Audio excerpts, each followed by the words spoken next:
All right, hey y'all, Mr. Kairamaz, jump right into it here. We have the squeeze theorem, which is kill me now. I don't like the squeeze theorem like at all. So we're gonna get through this together. um, it's essentially saying that it's also called the sandwich theorem, by the way. It's essentially saying that if you have something that's greater than or equal to the function in question for Artlian values, and then you have something else that is less than or equal to the value, the a sub n, which is in sine 1 over n, less than or equal to and greater than or equal to, then at the particular value, it must equal whatever the thing is. So that's like kind of, and I'm not like being super technical with it.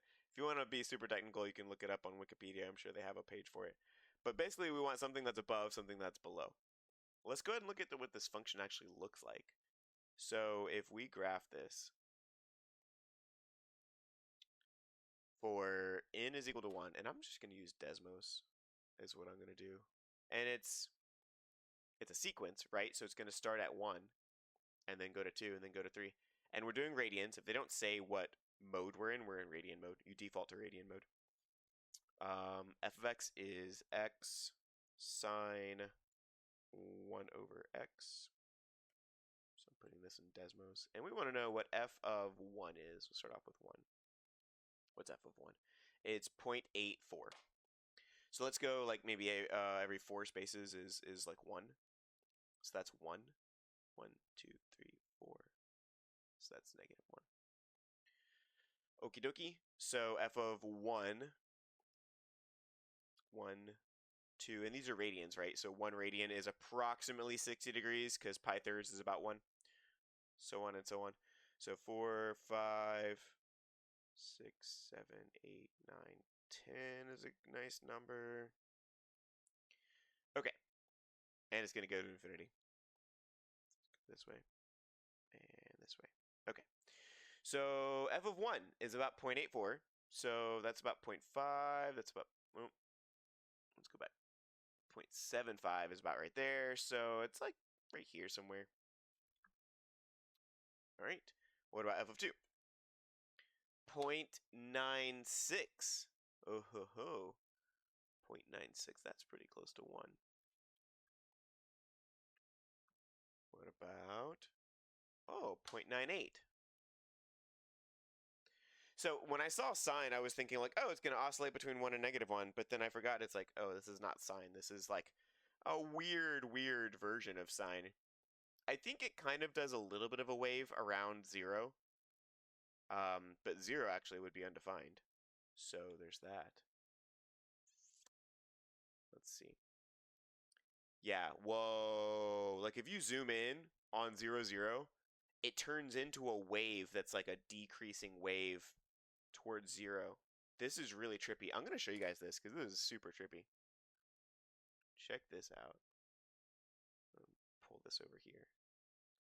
So, can you guys see this? Look at this. So this is like, if see how zoomed in it is already, and you can kind of see how the waves like decrease. So it looks kind of boring the further you go out here. It looks like it's leveling off at 1, right? Because that's 5, so that's 1 right there. But what happens if I zoom in? Check this out. Whoa. That's crazy. Especially like right here. Ooh, Twilight Zone. Okay, just had to show you that. Okay, so that's pretty crazy. And we wanna have a function that's always below it and always above it. And we're trying to get the limit as it goes to infinity.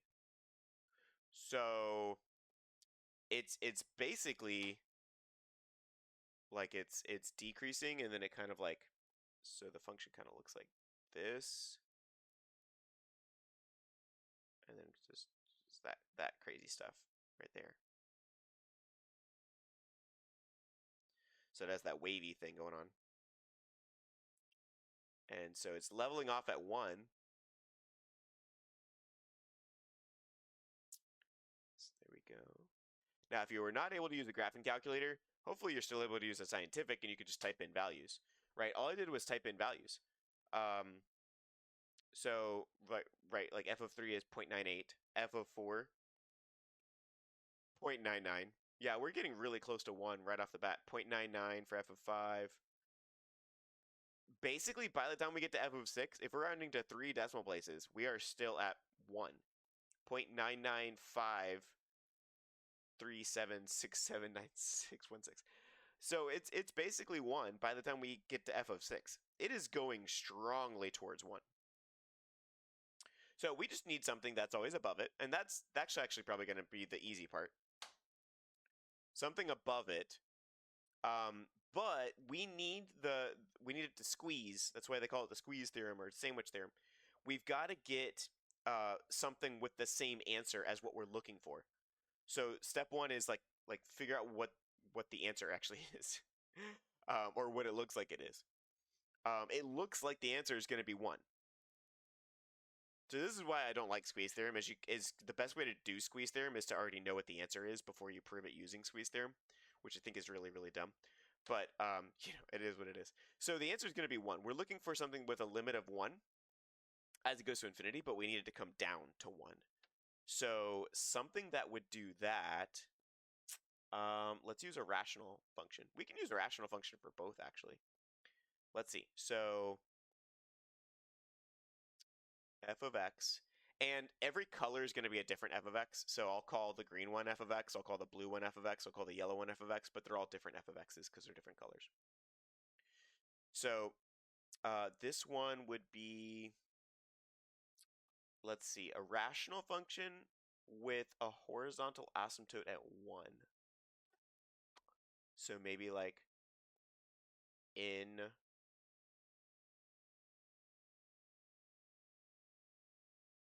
plus 1 and then n minus 1, but we don't want to, because we're starting at 1, so we don't want to do that. So maybe like n minus 1. No. N minus needs to be always above. So I could just do n, because that would have a 0 at 0. And then put that over n plus 1. So maybe like that. So let's see. Let me graph this actually and see if that works. On Desmos, or if you're using your graphing calculator, you'd have to graph it using like y1, y2, and all that. If you're using a scientific, then just try out values and make sure that the first few, you don't have to try all the values, but just see that the first few values are going to be always above it. I think that'll work, because this gives me a horizontal asymptote of 1, which is what I'm looking for. Oh, it's approaching from below, though. What if I just make it negative? Ah, dang it. Oh, because then that would be that. Yeah, of course.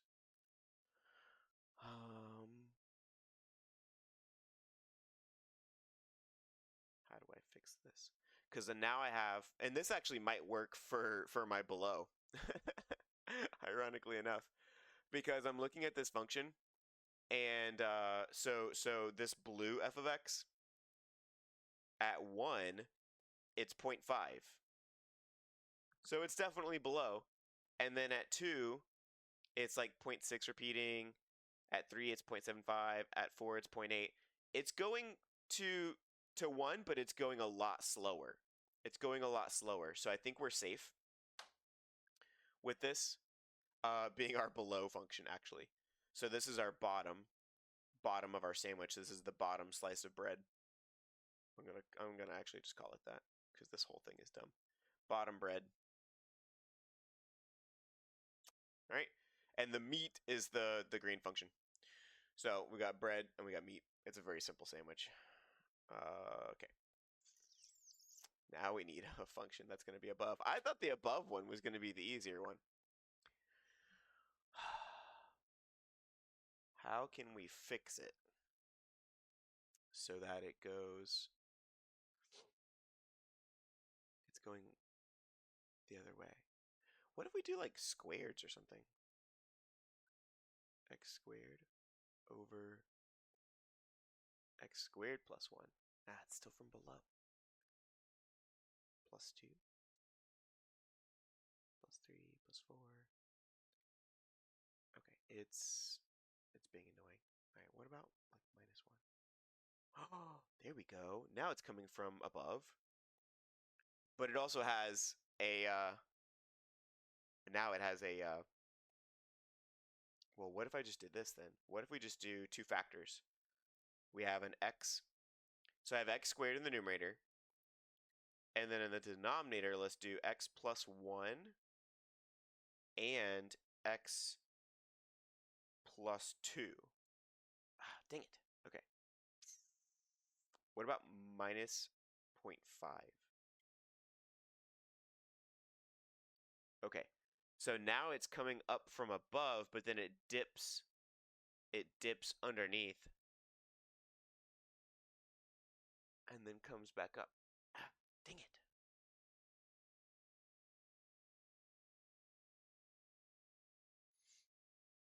I need it to just level out at 1, and I'm trying to make this rational function work. It's dipping. 0.3? Still dipping. So it's dipping when I do a decimal. What about just x? That's below.